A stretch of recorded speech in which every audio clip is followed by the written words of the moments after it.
This happened around 3 years ago. We went on a school bus trip to Wales where we stayed at this place where we did many activities. It was extremely fun. I can still remember the last thing as clear as day. Anyways, we first spotted this man while rock climbing. Next to us was this forest. One of my friends saw some figure at the edge of it looking at us, and when he told me, a lot more of my peers started to notice.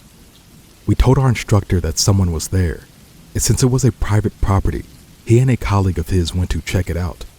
They came back, not finding anyone. The second time we saw this man was when some peers of mine ran away into the forest during orienteering to make out. They said that they saw someone under the lamppost with a bike just standing there and looking at them. I also had an encounter with this man. This was when we were sleeping around 12 to 1 a.m. and two of my friends, one sharing a bunk bed with me and the other on another bunk bed.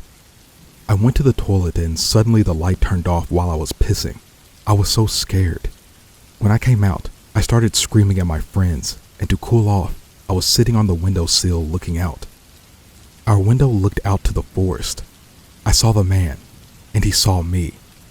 He was wearing a black long coat, and I could barely see him in the moonlight, but I could tell he was looking at me. Then, he started walking back into the forest. That was the last time I saw him, and I think anyone else had, that year.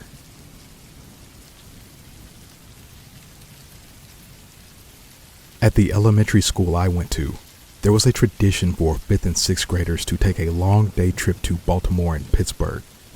I can't for the life of me remember which grade went to which place, but that's unimportant to the story. The trip would start around 4 in the morning, and we would typically get home around 1 or 2 the following morning. This encounter happened on the way home from one of these trips. We were maybe an hour and a half away from the school, where we would be dropped off to our parents and guardians. From what I was told, he was probably middle-aged or a little younger, and generally didn't look like a creep, but his behavior showed otherwise. When the group finished eating and started to load back onto the bus, this man finished up his meal and packed up as well. From there, he followed us out of the restaurant parking lot. For about the next hour down the stretch of highway, he basically played chicken with our bus. He would, at turns, swerve in and out of our lane ahead of us, slow down, then speed up. Basically, he was just a creepy, dangerous asshole. Like I said, this happened for about an hour with him basically circling the bus and making it a difficult, nerve-wracking trip. I don't know why it took so long, but eventually one of the teachers decided to call the police and report the guy. At this point, we were on a stretch of highway that was familiar and we were very close to home. Almost as if the man knew one of the teachers had called the cops, he sped up ahead of us and pulled off the highway to a small building. As we passed by, we watched him get out of the car and head toward the building entrance, all the while staring intently at our passing bus. The place he pulled off to was an adult world. I guess he had had enough of playing chicken and wanted to choke it instead.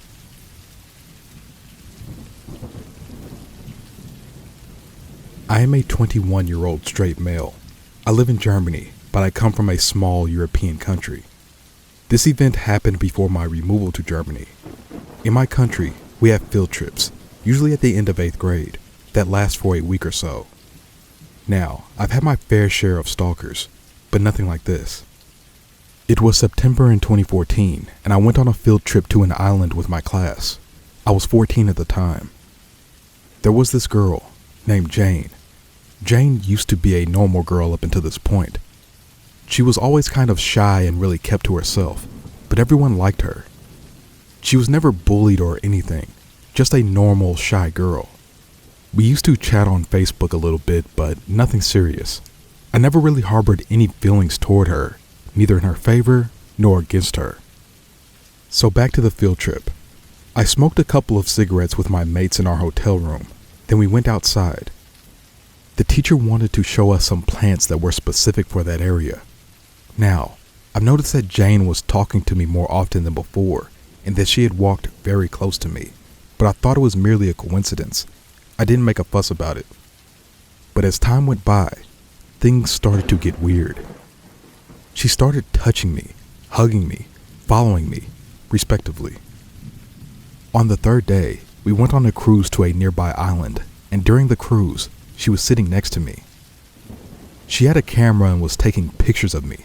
I had zero sense of restraint at that point since I was so young and didn't think much of it. I noticed that she was taking a suspicious amount of photos, mostly of me, and I told her to calm down. Then she talked to me for an hour, but she didn't say anything interesting. She was mimicking the Irish and British accents to me, basically blabbering stuff for approximately an hour. I was just smiling and replying with, "That's nice." In the following days, she had started to hug me and made me feel uncomfortable, so one day I came to her and told her that we needed to talk in private.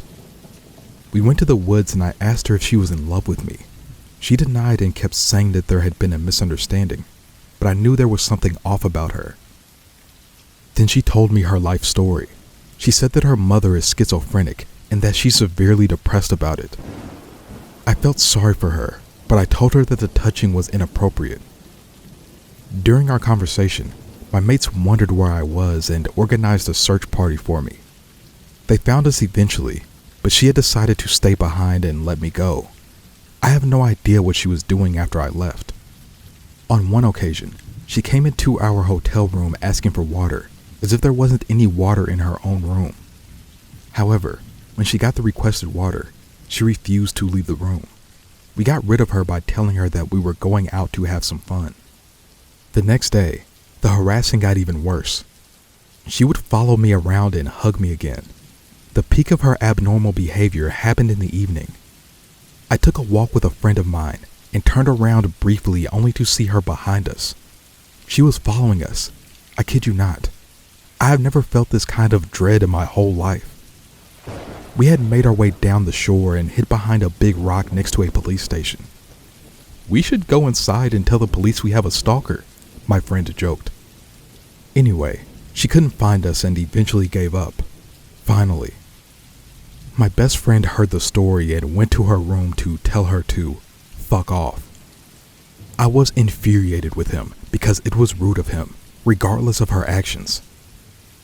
I'm usually not meek, but I thought that this was horrible. Now I see that no matter how cruel that was, it was the right thing to do. I went to her room and apologized for my friend's actions. She was in her bed, sobbing uncontrollably, and I calmed her down and went outside. A female friend of mine, Sarah, had invited me to come to her room so we could discuss something. I made my way to her room and saw that there was 2 other girls there. We sat on the chairs in her balcony and she had told me that Jane is a very depressed person and she had done some self-harming in the past. I was shocked when I heard that. So, amidst our conversation, I winced. I raised my look and saw Jane, maybe 50 meters away, just sitting on a rock, listening to music and staring at me. She had a solemn look in her eyes.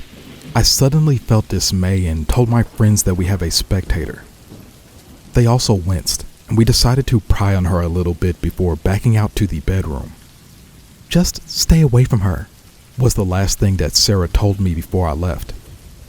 To my luck, it was the end of our field trip and I finally got some rest.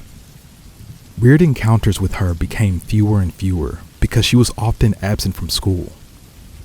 Later, I found out that she had overdosed on sleeping pills a couple of times, but survived all of them. There was even a rumor that she had ended up in a psychiatric institution, but I have no proof of that, so I can't tell you that correctly.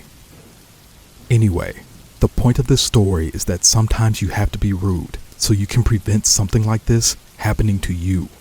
It may seem cruel or might even hurt the other person, but in the end, it's your life and you have to stand up for yourself to make sure that you're happy.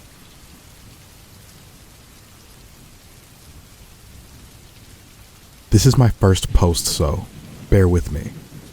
This happened when I was in first grade, so 6 or 7 years old. I am in my early 30s, just for context. Every year, the first graders took a trip to the zoo, about an hour away from our tiny town. I was a shy little girl, so I spent most of the bus ride staring out the window while the other kids were busy conversing with each other. A Jeep pulls up where I have a clear view into the vehicle and at the driver. We were on the interstate. I see him playing with something under his shirt, all the while looking at me and then back at the road, back at me and so forth. One hand on the wheel and the other fiddling with whatever was under his shirt. I couldn't keep my eyes off of him, fascinated by what the hell he was hiding. Then he lifted up his shirt, and yep, I got a good look at what he was playing with the whole time. He freaking waved it at me. Granted, I was a little girl and had never seen one before, nor did I understand why he was doing what he was doing. A girl that was near me asked what I was looking at, then she got to see for herself. She started screaming, and I swear to God, all the kids on the bus ran to the windows to see what was going on. The Jeep gunned off, and I'm sure it got off at the next exit. I remember telling my mom about it when I got home, but then I just sort of blocked it out of my mind. It was only several years later, when I had 2 daughters of my own, that I recalled this event. Just last night, I was talking to my mom about it, wishing that I had been more mature and that I had thought to get his license plate number, or something. All I remember is that it was a Jeep or SUV of some type, and that it was a middle-aged white man. So, creepy dude that thinks pleasuring himself next to a school bus full of young children is acceptable. I hope to never meet you again.